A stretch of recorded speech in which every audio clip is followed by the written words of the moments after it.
నేను మా పాస్టర్ గారు ఒక గ్రామానికి విజిటింగ్కి వెళ్ళాము.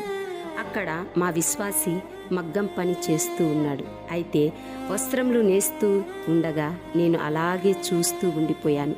తర్వాత చాలా ఆలోచించాను, ఇంతటి జ్ఞానం వీరికి ఎలా వచ్చింది అని ఆలోచించాను.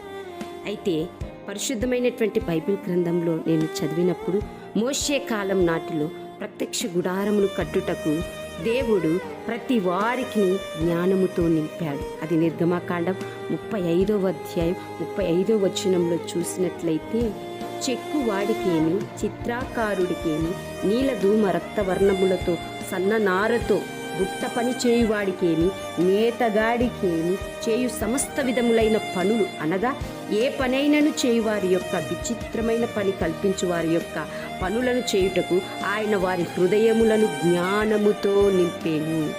చూసారా, ఈనాడు దేవుడిచ్చినటువంటి జ్ఞానముతో వారి వారి పనులలో నైపుణ్యతను సంపాదించుకొని బ్రతుకుతున్నారు.